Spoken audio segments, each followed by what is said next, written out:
안녕하세요. 대기업 오너입니다. 요즘 레버리지 ETF에 투자하신 분들은 정말 고통스러운 시간을 보내고 계실 것이라 생각됩니다. 저 또한 S&P 500 레버리지 ETF에 투자하고 있는 사람들 중 하나로서 제가 레버리지 ETF에 장기 투자할 수 있는 이유를 말씀드리겠습니다. 그럼 시작하겠습니다. 이번 영상에서 말씀드릴 내용입니다. 첫째, 개별 주식보다 레버리지 ETF가 덜 위험한 이유에 대해 말씀드리겠습니다. 제가 시장을 초과하는 수익을 추구하는 데 있어 개별 주식이 아닌 레버리지 ETF를 사용하는 이유입니다. 둘째, 레버리지 ETF의 단점을 보완하는 방법을 말씀드리겠습니다. 흔히들 말씀하시는 레버리지 ETF는 횡보장에서 녹는다, 절대 장기 투자해서는 안 된다 라는 의견에 대한 제 생각과 제가 레버리지 ETF를 장기 투자하기 위해 단점을 보완한 방법을 공유드리겠습니다. 셋째, S&P 500 레버리지 ETF 장기 투자가 가능한 이유를 말씀드리겠습니다.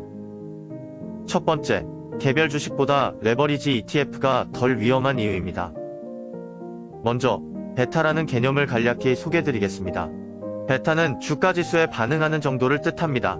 베타가 1인 경우 주가지수와 똑같은 등락을 보인다는 뜻입니다. 베타가 1보다 큰 경우 주가지수 대비 큰 폭의 등락을 보인다는 것이고 0에서 1 사이인 경우 주가지수 대비 작은 폭의 등락을 보인다는 뜻입니다. 베타가 마이너스인 경우는 주가지수와 반대의 움직임을 보인다는 것입니다. 참고로 베타가 0인 경우는 주가지수와 상관없이 움직이는 경우입니다. 현금이 그런 경우가 될 것입니다. 보시는 것과 같이 S&P 500 지수 추종 ETF인 SPY는 베타가 1입니다.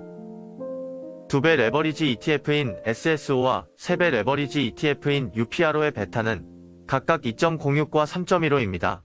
이 두 ETF는 일간 주가를 2배, 3배 추종하기 때문에 5년 월간 베타는 약간의 차이를 보이는 것입니다. 그렇다면 개별 기업들의 베타는 어떻게 될까요? 애플과 테슬라의 베타는 각각 1.23과 2.19입니다. 애플은 주가지수와 아주 유사하게 움직인다는 뜻입니다.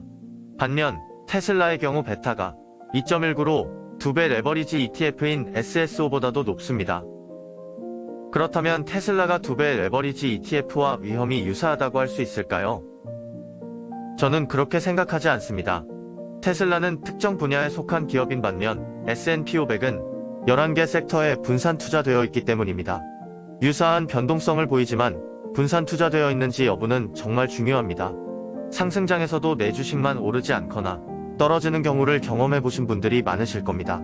경험해보지 않으신 분들은 이 부분에 대해 크게 생각하지 않으시겠지만 경험해보신 분들은 그때의 소외감을 잘 기억하고 계실 겁니다. 우리가 장기 투자가 옳다라는 것을 알면서도 장기 투자에 실패하는 이유 중 하나입니다. 여러 가지 이유가 있지만 지수가 20%씩 오르고 개별 기업들은 2배 이상 오르는 상승장에서 내 주식만 하락하거나 횡보하는 경우 웬만한 사람이 아니고서는 갈아타지 않을 수 없습니다. 장기 투자 실패가 꼭 하락장에서만 일어나는 것이 아닌 이유입니다. 그렇다고 2배 레버리지는 위험하다고 여기는 분들에게 레버리지 ETF 투자를 권할 수는 없습니다. 각자 위험 성향이 다르기 때문이죠. 하지만 애플과 같이 1.2배 레버리지 ETF를 얼마든지 만들 수 있습니다. 물론 11개 섹터에 분산 투자된 S&P 500으로 말이죠. 보시는 것과 같이 레버리지 ETF를 이용해서 베타를 얼마든지 조절할 수 있습니다. 하이 리스크 하이 리턴입니다. 높은 수익을 추구하는 사람은 높은 위험을 감수할 수밖에 없습니다. 다만 개별 기업에 투자하는 것보다는 지수 추종 ETF 레버리지를 활용하는 것이 낫다는 것입니다. 반도체, 필수 소비재, 배터리, AI, 메타버스, 금융, 여행, 항공, 원자재, 전기차 등 특정 분야에 속한 기업에 투자하는 경우 지수 추종 투자자들에 비해 훨씬 더 강한 믿음을 가지고 투자해야 합니다. 상승장에서도 하락장에서도 내가 투자한 섹터보다 더 잘나가는 섹터가 늘 보이기 때문이죠. 참고로 레버리지 ETF가 청산될 수 있다고 말씀하시는 분들이 있는데 특정 섹터나 테마형 ETF에서는 그런 일이 가능할 수 있습니다. 다만 S&P 500 지수 추종 ETF는 3배 레버리지의 경우에도 청산 가능성은 사실상 없습니다. 지수가 34% 하락하는 일 자체가 사실 상상하기 어려운 일이며 현실적으로도 서킷 브레이커 제도로 그런 일은 일어날 수 없습니다. 지수가 20% 하락하면 장이 종료되기 때문이죠. 두 번째, 레버리지 ETF의 단점을 보완하는 방법입니다. 레버리지 ETF는 상승, 횡보, 하락 국면에서 보시는 것과 같은 특징이 있습니다. 먼저 상승 국면에서는 걱정할 것이 없습니다. 레버리지 ETF는 엄청난 성과를 냅니다. 10년간 지수가 50% 올랐다고 해서 3배 레버리지 ETF의 성과가 150%가 되는 것이 아닙니다. 3배 레버리지 ETF는 1일 성과의 3배를 추종하기 때문에 꾸준한 대세 상승장에서는 훨씬 더 높은 성과를 냅니다. 문제는 횡보장과 하락장입니다.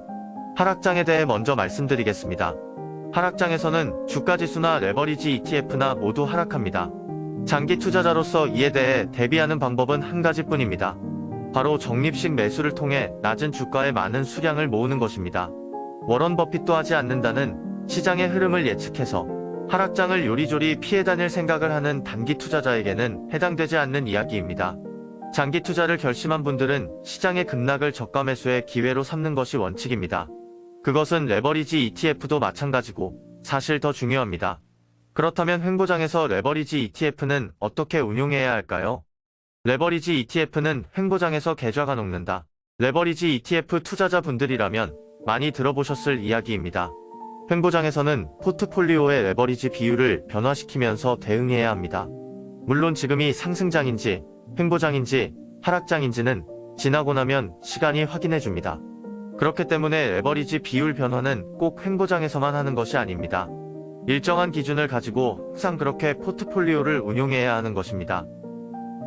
그럼 레버리지 비율을 변화하는 포트폴리오의 예시를 들어보겠습니다. 이 예시에서는 장기적으로 1.5배의 레버리지를 추구하는 투자자를 가정했습니다. 이 경우 투자자는 시장이 전고점 대비 10% 하락할 때부터 50% 하락할 때까지 레버리지 ETF 비율을 변화시키며 운용합니다. 이것은 단순히 예시일 뿐입니다. 각자의 장기적으로 추구하는 베타를 생각하시고 하락장의 베타를 높여가는 것입니다. 물론 장기적으로 추구하는 베타가 1 이하일 수도 있습니다. 여러분의 선택입니다. 이제 1970년대 주가가 약 10년간 횡보했던 시장에서 이 포트폴리오를 실험해 보겠습니다. 1969년 1월 S&P 500은 103포인트였습니다. 11년이 지난 1980년 1월 S&P 500은 114포인트로 11년간 고작 10.8% 상승에 그쳤습니다. 말이 10년이지.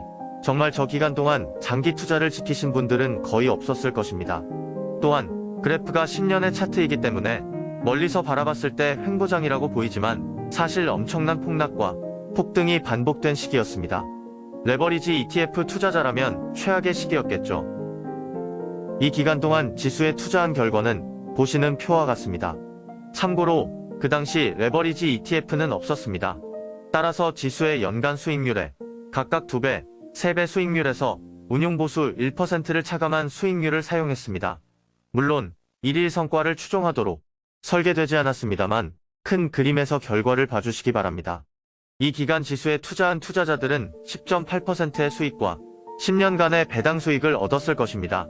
반면 2배 레버리지 투자자는 100만원이 82만원, 3배 레버리지 투자자는 100만원이 46만원이 되는 끔찍한 결과를 맞게 됩니다.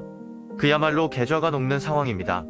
하지만 조금 전 예시로 든 투자자의 경우를 가정하면 계좌 잔액은 어떻게 될까요? 이 표는 예시로 든 투자자의 성과입니다. 그리고 이를 간단히 요약하면 보시는 표와 같습니다. 베타를 변화시키는 포트폴리오의 투자자의 계좌 100만원은 134만원이 되었습니다. 물론 당시 S&P 500의 배당 수익률이 높은 시기였기 때문에 배당 수익률을 고려하면 지수 추종 투자자의 성과에는 못 미쳤을 것입니다. 그러나 한 가지는 확실합니다. 계좌가 녹기는커녕 횡보장에서도 지수 상승 이상의 성과를 달성했습니다.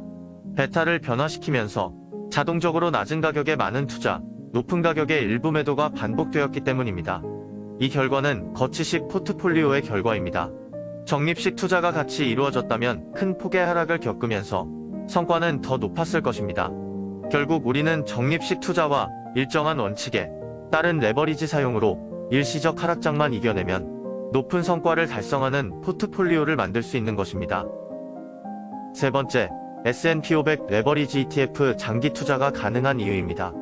사실 이것은 S&P 500 장기 투자가 가능한 이유와 같습니다. 레버리지 ETF의 운용 방법은 앞서 말씀드렸기 때문입니다. S&P 500이 장기적으로 우상향하는 이유에 대해서는 너무나 많은 이유가 있습니다.